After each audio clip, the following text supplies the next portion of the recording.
Hey everybody, it's the waitingfornextyear.com podcast. I'm your host, Craig Lindell. And actually, this isn't a waitingfornextyear.com podcast. This is I was just going to say the viral movie podcast with Andrew. That's right. We meant to do this like 3 weeks ago, and then you got not the big plague, but you got the plague.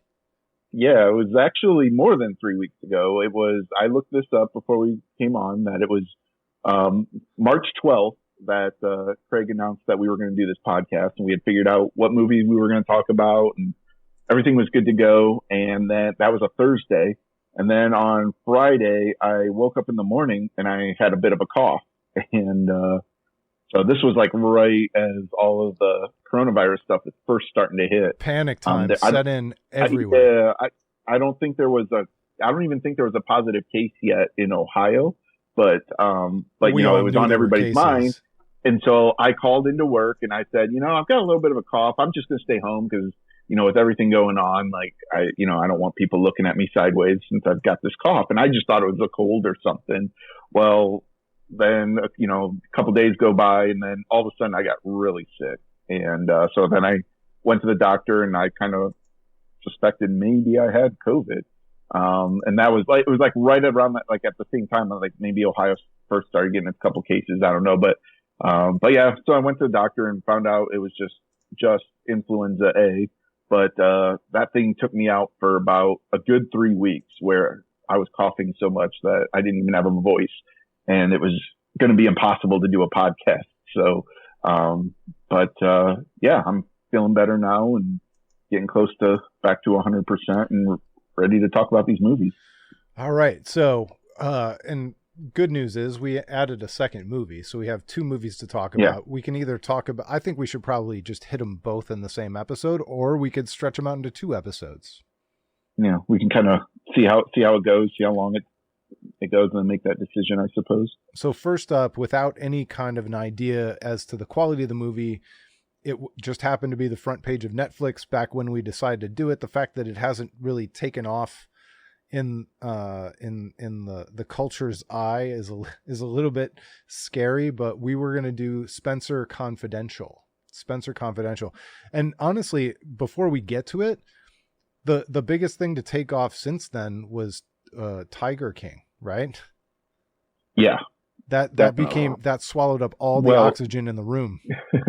That did, and from the movie side, it's Contagion, Outbreak. For some reason, everybody freaks out about this and decides they want to watch a bunch of movies about viral outbreaks. So I could today, but back then when we were talking about doing this, I was not watching movies like that.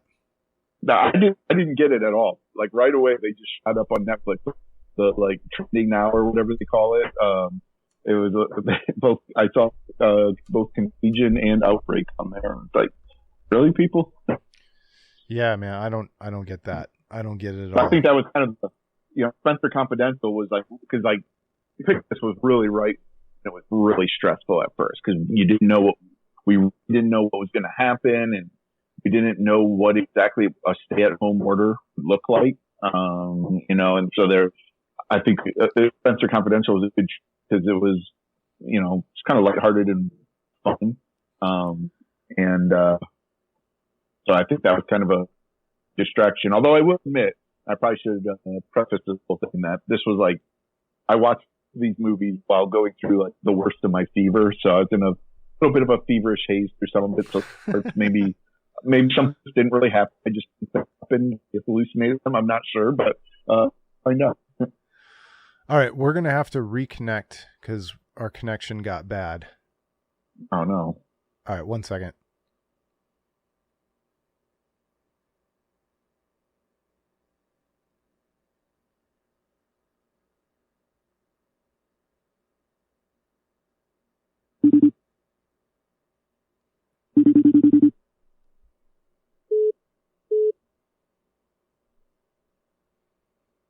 All right, you there? Yeah. All right, that seems much better. Okay. Well, that's weird because when you called, it rang on my MacBook, but then on my phone it popped up missed call. I don't know, and then it just called you right back apparently on my phone. But... Oh, good. So So yeah, I forgot that we picked Spenser Confidential because I was a nervous Nelly, and I needed something to distract me that was going to be very low stakes, and this seemed kind of like dumb and fun enough in all the right ways.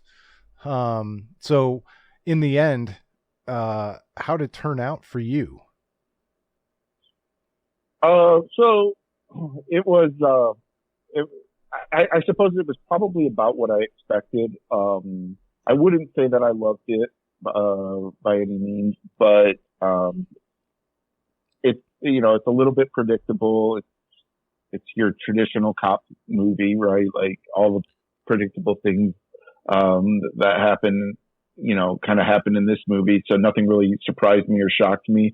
But I will say that for a time when I was stuck at home by myself and very sick, it was actually like just kind of nice to take my mind off everything. So from that perspective, I mean, there were definitely funny moments. There were likable characters for sure.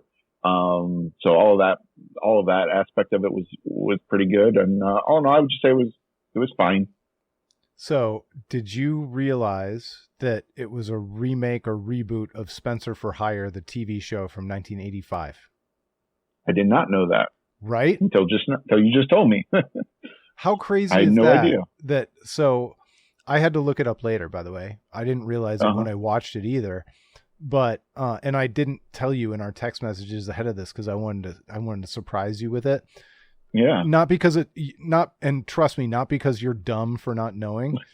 I can't believe that they took a property like Spenser for Hire, which you and I were like between the ages of 6 and 10, 5 and 10 when that came out. Yep. There's no way we watched it. There's no way it hasn't lived on. It wasn't like even Airwolf was on USA Network in reruns when we were kids. Nobody ever reran Spenser for Hire. Yeah. But here we are. Like, why do that? Why name it Spenser? Why not have a brand new detective and a brand new story? But what's the market for a Spenser for Hire reboot? Well, I would imagine it's pretty narrow and probably not so much in the Netflix traditional scope or the demographics that they're looking for would be my guess. But yeah, like, well, it's funny though. It's probably like a lot of people just didn't even realize that that's what they were going for. Maybe they just named it that so that way they could maybe catch the few people who would get it. Yeah. So in the end, I thought it was fun-ish. I could definitely see myself watching one of these every couple of years, maybe just for kicks, but I don't see it catching on. It's in the same vein where it wants to catch a cult following like John Wick, but I don't think it was good enough for that. No, definitely not. I think it's one of those things that it's going to suffer because it's not a movie that you're going to run out and tell your friends like, yo, you got to check out this movie I just watched. Like it doesn't really inspire that kind of a reaction. But if you're just like really bored and flipping through Netflix and you just want something to kind of like relax to and just take it for what it is, there's worse way you can spend an hour and a half. Yeah, and it was funny. There were some fun parts, even though you couldn't take any of it seriously. I thought it was a little bit douchey when Mark Wahlberg was like walking around with his shirt off still. Yeah. Darn near 50 years old. And for all the success and happiness that must have been going on at Netflix when Tiger King took off, Peter Berg and Mark Wahlberg must have been sulking that they got almost no pop whatsoever from this as being part of Netflix. Yeah, like it was probably just really the wrong time for this to come out for sure. But like it really did. Like there were some like really good characters I thought in it too. Winston Duke's character. Winston Duke, who plays the mountain leader in Black Panther. Yeah, among other things. He played Spenser's sidekick on this, unwitting sidekick. Because he's one of those guys. I know who he is, but you might or might not know his name, depending on how well you know the Marvel universe. So yeah. But he was good. But yeah, no, he was. I thought he was really good. What was the man? See, this is gonna be the problem with this having been a while. But I've got all the answers. Their mentor, what was his name? Alan Arkin. Yeah, Alan Arkin. Yeah, I don't remember. He played Henry. Henry. Yep. That was a great character too. Really great character. And comedian Eliza Schlesinger I thought she was really good as the girlfriend, the crazy girlfriend. I love that. Yeah, she played that role perfectly. I thought she was really good. I thought Wahlberg was Wahlberg. That's, you pretty much know what you're getting there. And Mark Maron was fun too. Oh, that's right. I forgot he was in that. So, that's right. Yeah. So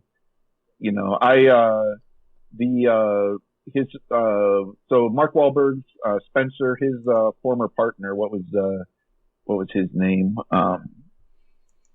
That one I don't remember. Yeah. Okay. But it was, I knew, like, from his first scene in the film, I knew he was yeah.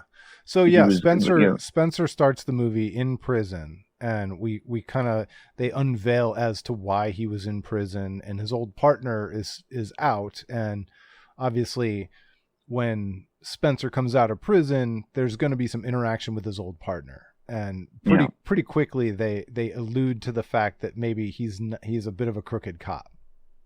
Yep. So, and so that's where it's your traditional, like, they're crooked cops covering up something. They pin it on they pin it on somebody else. And, Spenser is the former cop who's no longer with them, and now he's investigating it. And that's, you have to have a certain degree of suspension of disbelief with these kind of movies, which, I'm not a person who usually gets too wrapped up in, like, that's not realistic. But, like, no. It is kind of funny that it's like you got this former cop and his sparring partner, like, going in investigating and trying to take down the dirty cops, right? Like, Spenser's not a cop anymore, and Winston Duke's character has never been a cop. He's just a fighter, in the film, that he's Spenser's sparring partner. And but I looked it up. Spenser for Hire had a sidekick named Hawk, and there was a boxing angle. Okay. So, but like, that's where, like, maybe on Spenser for Hire, maybe they had more time to get into, like, Hawk's motivation. Like, you don't really understand his motivation in this one for helping. Like, why is he putting himself in, like, real harm's way to go after these, the crooked cops? Like, that part maybe I didn't quite understand, but it was fine. Yeah. So I could see Netflix making more. I wouldn't even need to see it. I wouldn't be excited for the opening. I don't know. Maybe this cost too much money too. I can only imagine how much it cost for Mark Wahlberg to be cast in this movie and Peter Berg to direct it. Because not that those guys are top box office people, but they've been in the business long enough that I'm sure the costs were high. Yeah. And one thing that's interesting is so when movies are distributed by Netflix, we don't get the data on how much they make per se, right? Like, because there's no box office take. So, like, how do they judge the success? Is it just by how many people watch it? Well, hang on one second, because I think we might. I think we're gonna have embarrassed ourselves. On Tuesday, Netflix dropped another cache of popularity figures for its originals, as it also reported insane subscriber growth for the beginning of the year. Spenser Confidential, an action comedy movie starring Mark Wahlberg, was watched by 85 million households in its first month of release. Oh my goodness! Compared with 64 million households for Tiger King. Holy cow! More people watched Spenser Confidential than Tiger King? What? How is that possible? That's amazing. That is an amazing stat. And fairness, Netflix can say whatever they want. It's like they have no incentive to lie, really, and they're publicly traded, so they probably can't get away with it. But here, you and I were talking about Spenser, just assuming, like, nobody talked about it. There was no buzz for it. None. So this is another time. Twitter is not real life.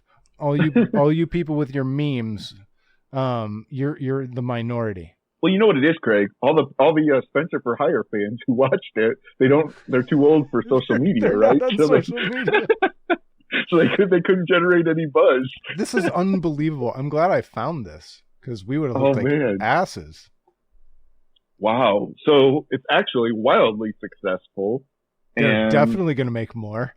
They will definitely make more. Yeah, absolutely. Despite that, but I'm looking at the Rotten Tomatoes, and Rotten Tomatoes is what this is typical of them. It got 38% from the critics and 56% from the audience. That seemed about right to me. Yeah, this is a movie that the critics are definitely not going to like at all. The fans, you're going to get a very reaction from. Like, some people will like it for what it is. Other people will just say, it was just kind of dumb and whatever, like. That actually, that makes perfect sense. That Rotten Tomato score makes perfect sense. I can't believe that many people watched it. Amazing. Yeah, that's crazy. So but I do still kind of wonder though, how does that translate to, I suppose they just don't think that way with Netflix. I'm so trained for movies to talk about how much money they made. And so I suppose here it's more about how many subscribers gained around that time. Is that how they gauge it, or is it just pure straightforward views and that's all they care about? Well, I mean, ultimately, they've got a budget for the media, and then everything is in service of subscriber growth, and they operate everywhere but China, and they added over 15 million new members in the first quarter. And they've got over 182 million total members. Wow. Yeah. So they can buy as many Mark Wahlberg movies as they want. That's right. Yeah. It's really something. I can't believe I mean, certainly it makes sense. The Tiger King thing just blows my mind though. When you think about how much buzz there is for my parents watched Tiger King. They didn't watch Spenser Confidential. Yeah. That's crazy. But would you have thought that there were another 15 million people to add to net? I don't know this is just the age we're in, but I don't know anybody who doesn't have access to Netflix already. I don't know anybody. I don't think. No, I suppose the question is every month, how many people are moving out of their parents' umbrella, and so suddenly they have to get their own, right? I don't know. That's a really good thought. Where do they find these people? I always struggle with the economies of scale though. That stuff's always crazy to me. I really have a hard time wrapping my head around that kind of stuff. Well, there are what, 300 million people in the U.S. 330 something or 327 something. So like that. 182 is the worldwide total. So but how many people out of the 330, how many live together, how many households? Sure. Yeah. And you wonder too, what do they all count as a view too? If it auto plays, does that count as a view? Yeah, probably not, but yeah, I don't know. I'm not sure. But one thing I just remember too is that Post Malone makes an appearance in this movie as It was really. I enjoyed that. I thought it was really fun to see Post Malone. Yeah, he was in prison. He was served in prison with. His name was Queeb or something. Yeah, what was his What was his connection to? I'm trying to remember what his connection to Spenser was. He knew how to get to one of the cops or something. I don't. Oh yeah, I don't remember. It was just kind of funny. It was oh, hey, it's Post Malone. Playing a prisoner, which I suppose with his tattoos makes for a good role. Right. You're a musician or a prisoner. Those are your options with the face tattoos, right? Yeah. With face tattoos, or you're Mike Tyson. Yeah, exactly. So that turned out to be kind of an interesting conversation about Spenser. So yeah. And again, I'm guessing the watches were because of Mark Wahlberg. I think Mark Wahlberg draws interest. I'm not sure definitely. The name Spenser matters. Yeah, I would definitely say that it was more Mark Wahlberg than anything. I'm still just blown away that this outpaced Tiger King based on the cultural attention. Yeah, like, and again, like, I don't know too, like, does that mean how many people finished Tiger King, or is that just they watched one episode of Tiger King? Because that's another difference too. Is Tiger King is a significant time commitment that Spenser Confidential is not. Right? So it's 64 million watched more, like probably watched more than one episode of Tiger King. Yeah, but I bet a lot of people watched like just the first episode to see what it was all about. But it's still interesting. Like, look, 85 million people watching this movie with zero buzz is just astounding. Like, well, and this is incredible. This is the interesting thing about Netflix's strategy of buying both TV shows and movies. Like, you can imagine a scenario where a movie, Spenser Confidential, can be watched multiple times. Is anybody going to watch Tiger King? Or, like, statistically, is anybody going to watch Tiger King more than once? Or does it flash on its way through and it never gets watched again? That's a good point too. Like, I can't say like that I would watch Spenser Confidential again anytime soon. No. But, you know, who knows? Maybe 10 years from now, like, flip it through and like, oh yeah, like, I remember this. Like, I'll watch it again. Yeah, maybe. Like, I can see that. But I promise you, I will never watch Tiger King again. I've never watched it. I loved Super Size Me. I've never watched it twice. Yeah, like the documentary stuff, like, it's just, once you've seen it, that stuff's a lot harder to go back to than, for me anyways, than and who were the movie? The family that owned the junkyard and the guy went to prison. They were trying to prove that he was innocent. Steve Avery, Making a Murderer. Loved that show. I thought it was incredible. Yeah, I would never watch it again. Yeah. I mean, completely agree. Yep.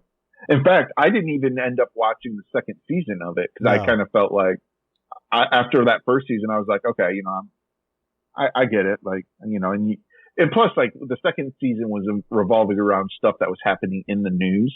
So you kind of already knew what was going on with them at that point. Whereas when you watched Making a Murderer, like, it wasn't in the public news yet. And so you didn't know where everything was going. And, but anyways, but so that's the thing too. Like, Spenser, something like, you know, if you want to make more Spenser Confidential movies, I think it's pretty clear people would watch it. If they made another one, I'd probably watch it. So, you know, that's, and it's the kind of movie you'd feel really ripped off if you paid $12 to go to a theater to see it. But oh yeah, I would never see this in a theater. I would never see it in a theater.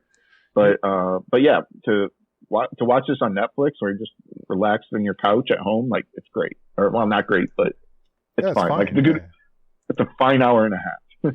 All right, so let's move on from Spenser Confidential to the other movie we decided to watch, The Master. Couldn't have been more polar opposites, but neither one of us had seen it before. No. In fact, this one had kind of escaped my... it kind of escaped my attention. Like, I wasn't super familiar with it. So let's start off this way. The Master is Paul Thomas Anderson, Philip Seymour Hoffman, Joaquin Phoenix, Amy Adams. It was steeped in controversy when it came out because it was supposedly his Scientology movie. Yep. And there are definitely like kind of little similarities. It never names Scientology or whatever. And I wouldn't even say the movie is particularly about Scientology, but let me finish this little prequel preview here. Unlike the last movie, this one got 85% from the critics and 61% from the audience. Oh, wow. I actually wondered if maybe the audience would even be a little bit lower than that. Yeah, me too. I love that contrast. The numbers don't matter as much as, like, if they're kind of even, it's an interesting thing. If there's a wild difference between the audience and the critics, I always find that interesting. Yeah, well, again, like, first of all, you know, if you've seen any Paul Thomas Anderson movie, you know that his movies have a certain feel to them. Like, I always say, like, to me, his movies are like you say, like, a movie has a beginning, a middle, and an end. Like, Paul Thomas Anderson movies have a middle, and a middle, right? Like, where, like, he just injects you in the middle of a story almost, like in the middle of somebody's life. They tell you a little bit of that person's story, and then you leave. and like there's not he does always not do conventional storytelling. You often feel like you're parachuting into a world. Yeah, exactly. And this is no different.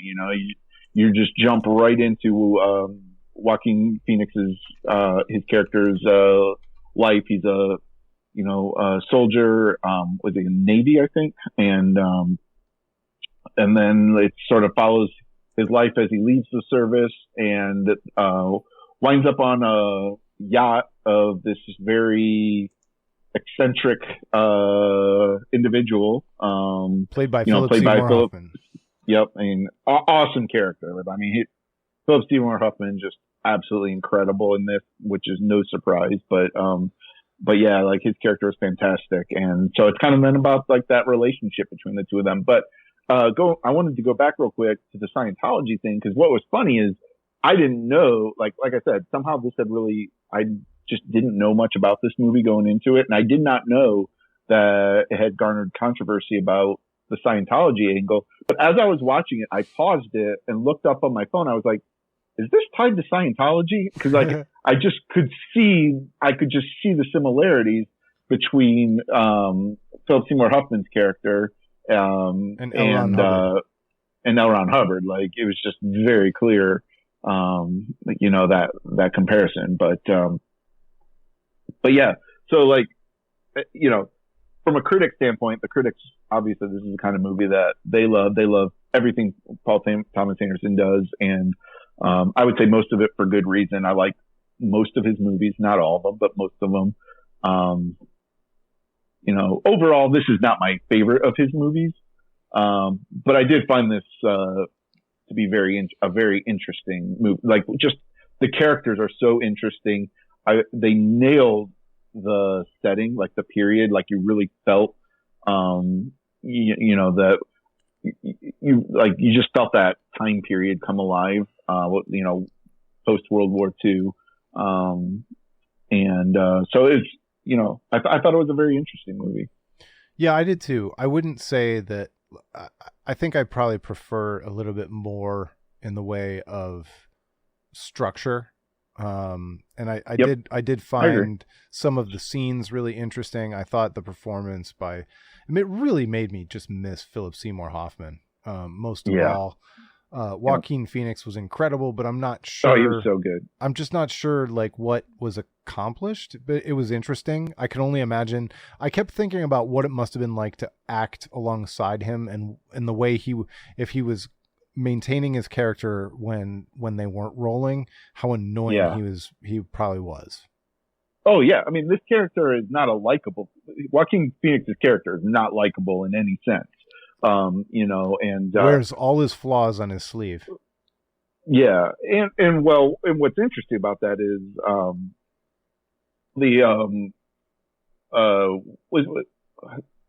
what was Philip Seymour Hoffman's character's name? Dodd? Lancaster Dodd. Lancaster Dodd. He was the only character in the movie who liked Joaquin Phoenix's character. Like everybody else didn't like him, But Joaquin he was just so in that character, like all of his mannerisms, the way he just made you uncomfortable watching him. Everything he did, like he would say inappropriate things, he would behave inappropriately, any little thing would set him off. He would laugh too loud at the inappropriate times, like Robert De Niro in Cape Fear. Yeah.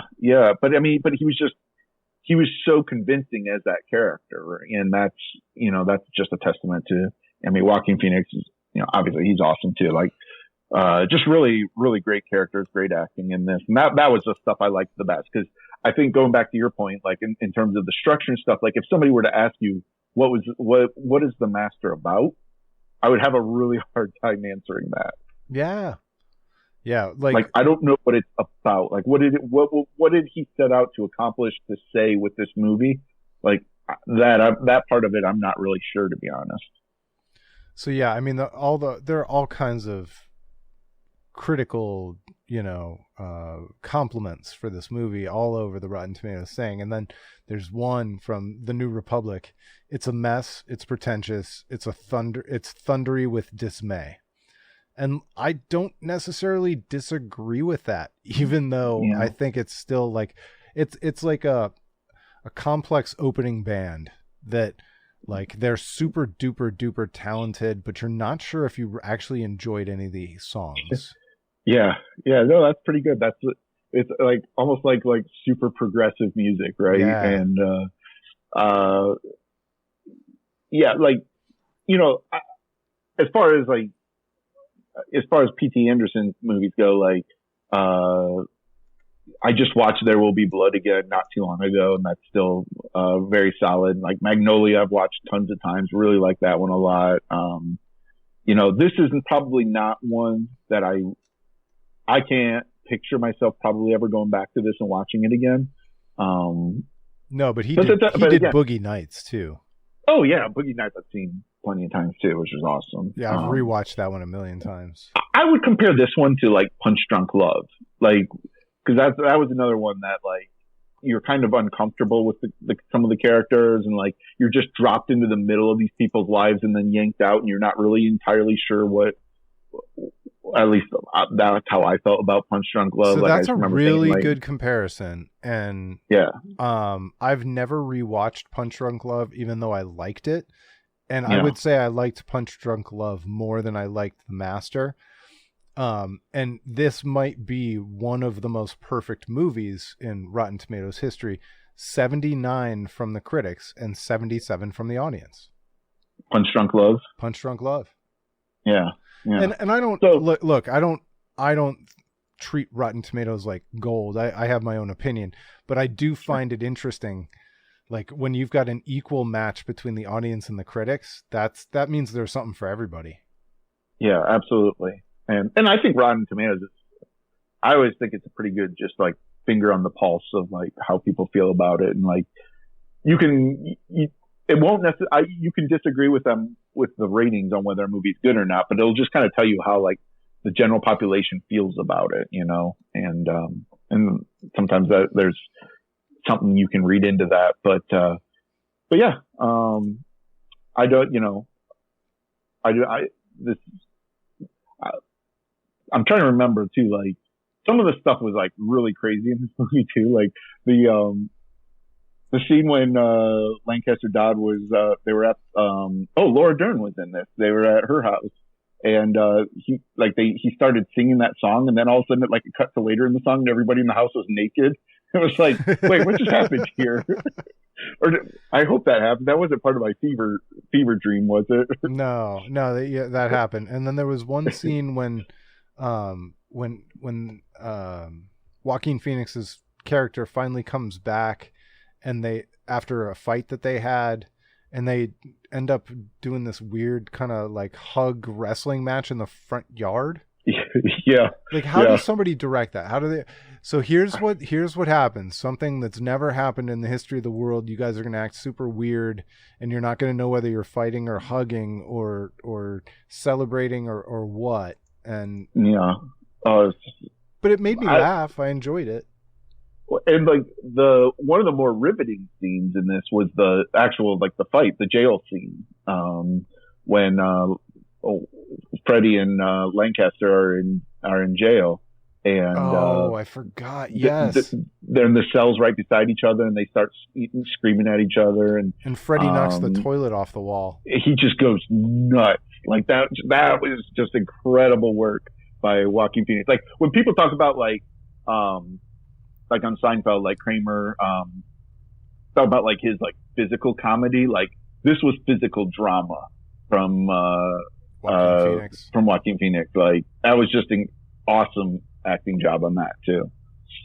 That was probably one of my favorite scenes in it, because that part was just riveting, because it was like, you know, that whatever the connection was between these two, like you always felt that tension like boiling underneath, and it just finally like exploded out. And so one take that I had after watching it was that I kind of wished this made me wish that I'd seen it in a theater in the dark, where I was kind of being held captive in that environment. Yeah. Well, I suppose that's like again, like we said, this movie and Spenser Confidential are like stark differences. probably like laying down on your couch is probably not like maybe the best setting for a movie like this one, right? No. Like this is definitely more of a movie theater setting. Like you're definitely intended to watch it that way, I would say. You're not expected to just chill out and have a good time watching The Master, you know? No. Yeah, it's a challenging movie. You want to be paying attention. Like, this is the kind of movie where I'd go to the theater. I might get like a Red Bull or a coffee just to like heighten my sense of paying attention. Yeah. Or you could make Freddy's Moonshine with paint thinner. Oh my gosh. That was another thing I actually looked up then too. Like I Googled that to see if you could actually do that, and consensus seemed to be that people didn't think that would probably be very wise. I was gonna say, I don't really know. I never he was throwing all kinds of stuff in his moonshine. He was quite the alchemist. Yeah. Just that. It looked like, I didn't know if he was making some kind of a drug or some kind of an alcohol or maybe a weird combination of the two. But whatever it was meant to convey a level of euphoria. Yep. So. This Rami Malek was in this as well. I never knew who he was until the Queen movie. He was, he did that, and also iRobot as well. Mr. Robot. He's in that. Yeah. Jesse Plemons from Friday Night Lights and Breaking Bad. He was in this. So there was some pretty. And also Christopher Evan Welch was in this as a very small part role. I didn't know if you caught it. I was like, gosh, that guy looks so familiar, so I had to look it up. He was the guy who was questioning Lancaster Dodd, like whether this was a cult or not, when they had stopped at the one place. And Christopher Evan Welch, he's since passed away, but he played on the first season of Silicon Valley, the investor. I don't know if you watched Silicon Valley. The rich guy. Yeah. Oh man, what was Peter Gregory? Peter Gregory. Yep, that's it. He played Peter Gregory in Silicon Valley, but unfortunately he has since passed away. But it was nice to see him in this movie as well. But yeah, so good actors in this, good characters. It was definitely interesting. I'm glad I watched it once, and that I probably don't ever need to watch it again. So let's do this again. Let's try and come up with another movie, and let's hopefully. No blame, but let's hopefully make it happen more than 6 weeks from now. Yeah, well, hopefully I'll be able to remember all of the movies and the names a little bit better then too. I think we did just fine. Not being in a fever while watching it. But all right, well, thanks so much for listening, everybody. If you have any recommendations, if there's something streaming that you think we should watch and talk about, let us know. Yeah, definitely. And we'll talk to you next time. It's been the Viral Movie Podcast, the waitingfornextyear.com podcast.